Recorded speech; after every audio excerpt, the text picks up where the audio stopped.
clean head gaskets. These are aluminum, so you need to be really careful because it is very soft metal. You can use different chemicals, you can use a couple different methods, but the method I'm choosing is actually the Rolex 3M 120 grit bristle disc.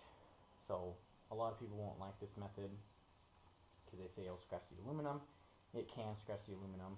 This is actually the method that's listed right in Chrysler's shop manual. This is the method they recommend to use. You want to do high RPM with very little pressure, and you're just going to go through and get all of your mating surfaces. Over here and stuff, it's not a big deal to get, but you can kind of see where the actual head gasket meets. So you make sure you get all the rings really well, and then at the very end, we're going to go through and just do a really quick brush kind of through all of it. So you want to focus on some of your tough spots over here and stuff, especially right here. But to ensure that it's all even, once you get all your tough spots off, you're just going to very quickly just kind of come through and get it real quick, and then that'll ensure that it'll be nice and flat. And you can even take a Scotch-Brite pad, one of the red ones, which is their ultra fine, and then very, very gently just go over like this to get that mating surface nice and clean. So like I said, a lot of people won't agree with this method, but it's the method I'm using. It's pretty quick.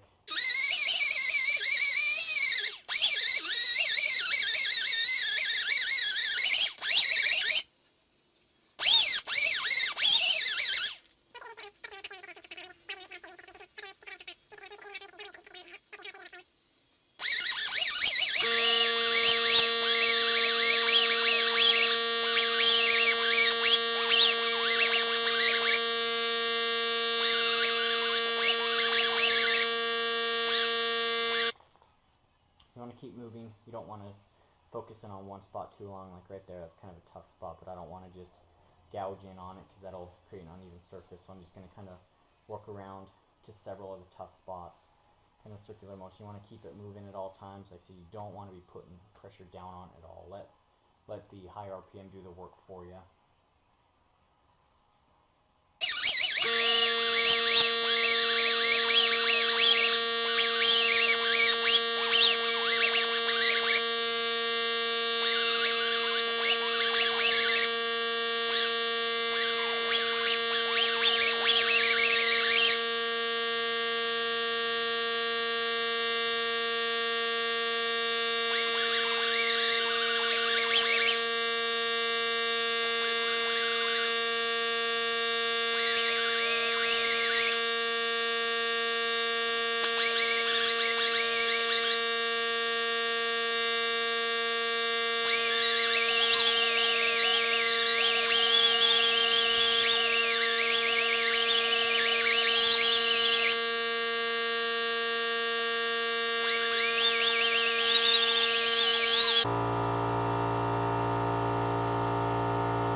Alright, today we are lapping valves.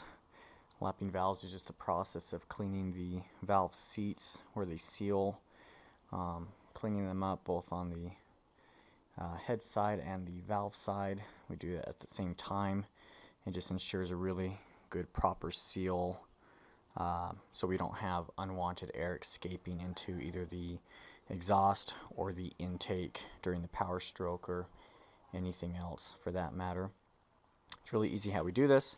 So you just need to get your head off, flip it upside down. You need your valves off. You need a couple things. You need a little valve lapping tool such as this. It's a very simple one.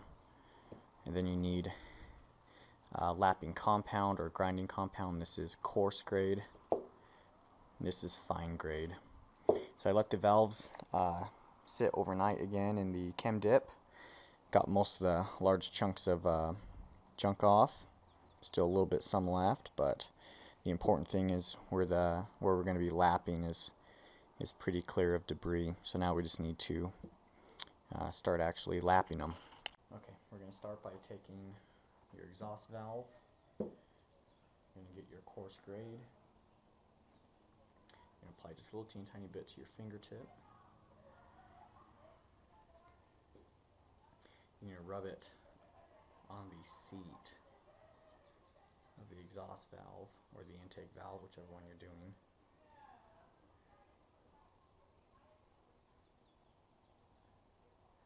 Spread it all over around the edge of it.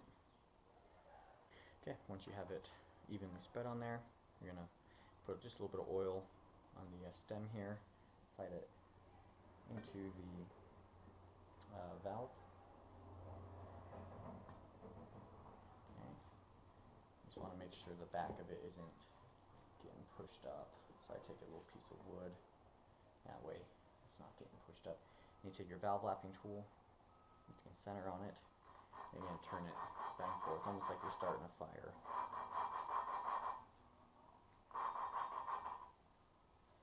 And what that's doing is that grinding compound, it's almost like a liquid sandpaper. There's little chunks in there that help sand away the surface. It creates a nice smooth surface for the two surfaces to mate. Okay, then every couple times you're going to pop your valve out. You're going to take and push it back down onto the edge.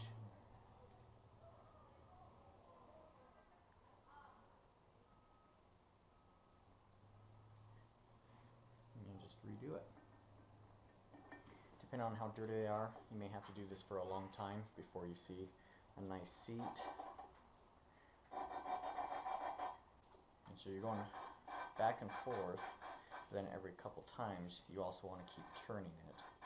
So these valves will turn during normal operation, so you want to help try and make sure it's even all the way around, not just in a couple spots.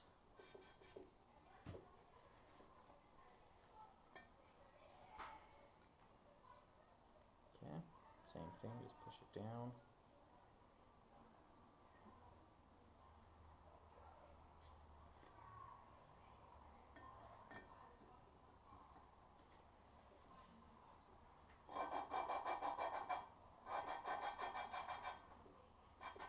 This can be a very long, tedious process, especially if you're using a dual overhead cam where you're going to have 4 valves per cylinder, and if it happens to be a V8, it's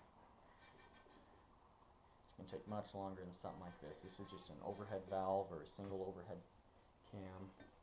This is actually just an old push rod engine. The exhausts are usually going to be much worse off just because you have all those products of combustion going right over the valve seats constantly. Your intake usually aren't going to be as bad just because you always have just fresh air coming in over them.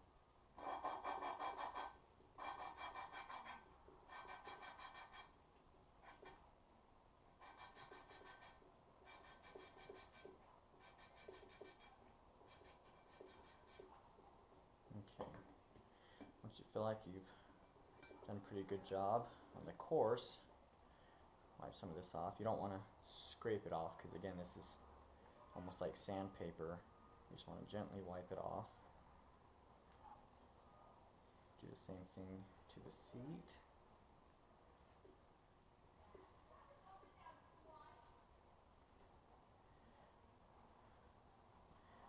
Then we're going to switch to the fine grade. It's the exact same process.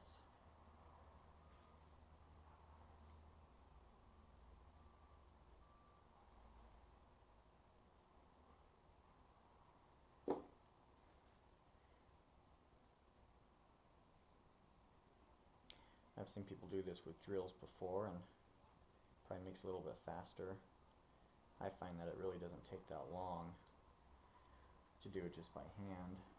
I guess if you're working on an engine that's really old and got to lap a lot, or an engine that has your double overhead camshafts with 4 valves per cylinder, I see it could save you some time.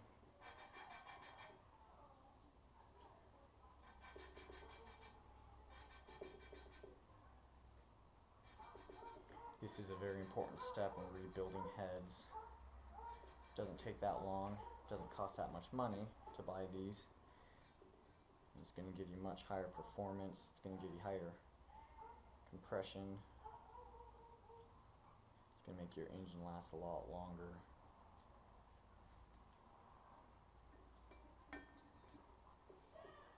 I like to lap the valves first, and then I'll do a big nice cleaning over the head. That way if we have any little teeny tiny metal shavings, those are going to come off with the cleaning. I usually do a couple stages of cleaning, but you always want to clean it right after this. At very minimum, at least spray some carburetor cleaner or some brake cleaner, brake parts cleaner, just to make sure we get any of those little teeny tiny metal shards out. I'll probably do this one more time.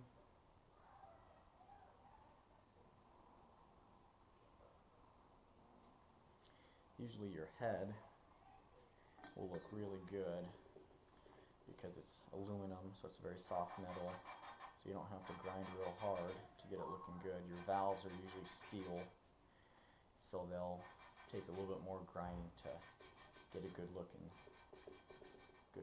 seal or surface.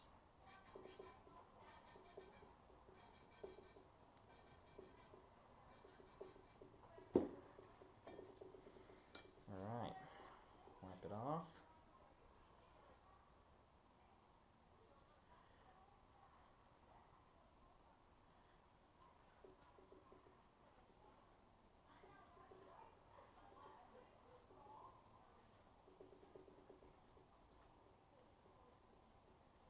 Okay. I'm going to go spray this off with some carburetor cleaner. We're about done. If you look at the difference, here's one that we have not lapped yet. Look at all the crud built up around there. It's very pitted almost. You look at this one, you have a nice edge on that. You can see nice shiny metal, so we know this is going to seal very well against that surface. That's the result we're looking for. Process is identical to the intake. Intake is usually going to be your larger valve, and that's just because the exhaust, since it's under pressure, you can do the valve on it and it gets out, but since the intake is usually pulled in by vacuum, your intake's going to be larger. So that's how you tell the difference between the two. So process is identical. Do all 6 of them. We'll come back when I'm ready to start installing all of them.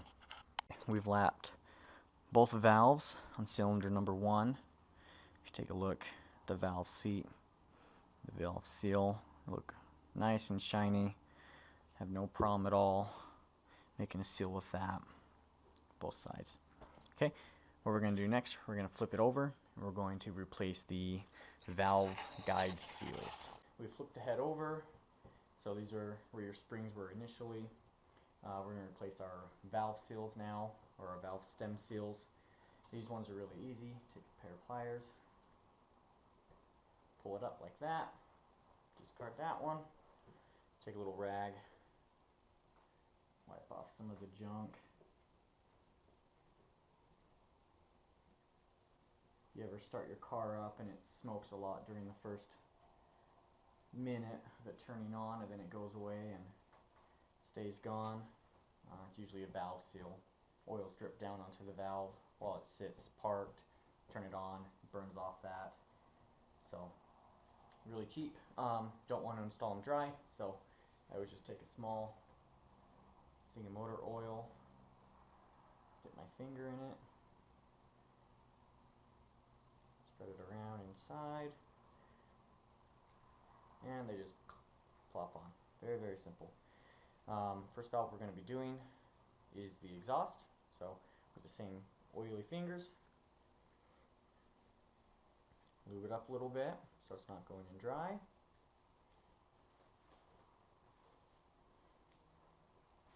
I'm going to flip it over and insert your valve.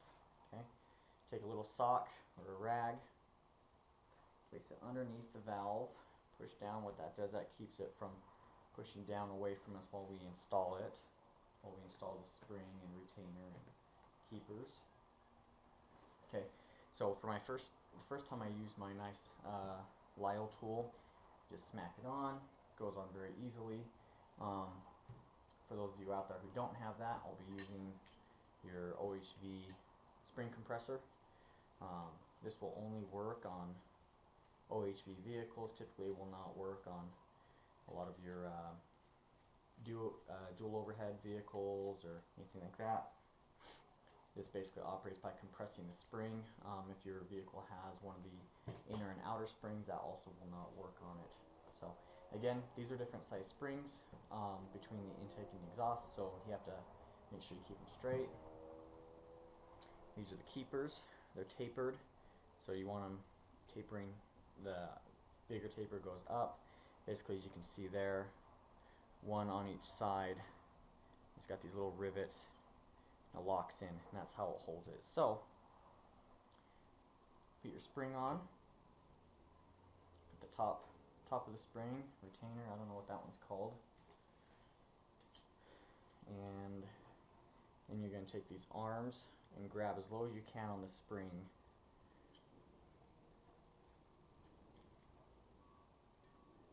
I'm not a big fan of using the OHV spring compressor. It's not as quick. It's definitely not as quick. It's definitely not as easy. But most of your AutoZone stuff, they'll rent this tool for free. So it's very easily accessible. You want to make sure you're centered on there. Wear safety glasses during this part too, of course. You don't want a spring coming up or a keeper coming up and hitting you in your eye. Okay. Once you're centered on there, tighten down a little bit, not full tension. Make sure the bottom of it has a good grasp on the spring. Make sure the top has a good grasp on the top plate. So once you feel like you have it in pretty good position, you start cranking down. What I do, just kind of as this double safety, I just put my hand over the whole assembly. That way if something breaks free, it's going to be my hand that takes it, not my face or my safety glasses or anything else. Okay. So as you can see, as I compress it, we can start seeing the top of that valve. Okay, you want to compress as much as you can.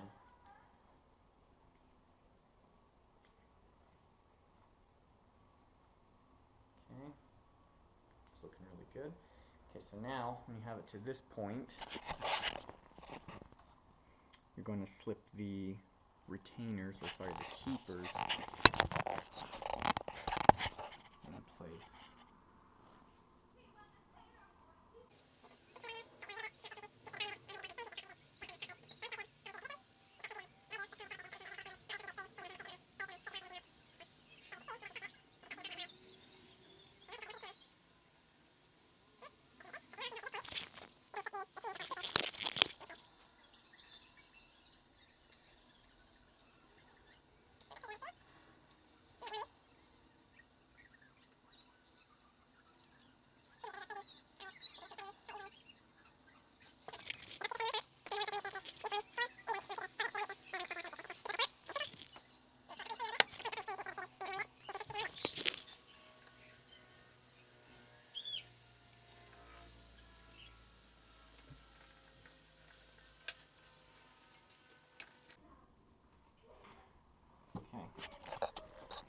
You have both keepers set in there like that. That's kind of how you want it to look. You want to make sure, because there's in this one 4 indents, and on the keeper there's 4 rivets. So you got to make sure they're lined up correctly, or else it won't see correctly. So once it looks like that, it's very simple. I'm going to pull up on the spring a little bit. By pulling up on the spring, and make sure those are seated when you unwind it. I'm just going to simply unwind it.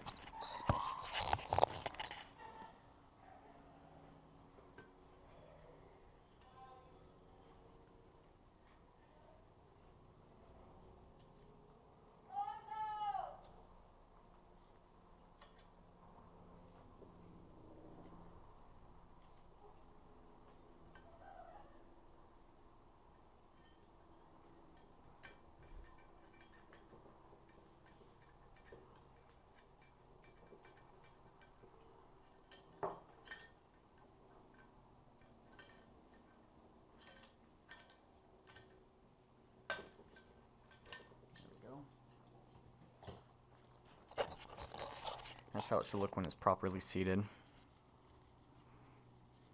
Okay, so we're just going to do the same thing to the rest of the 5 valves. And that's all it is to lapping valves and replacing valve seals.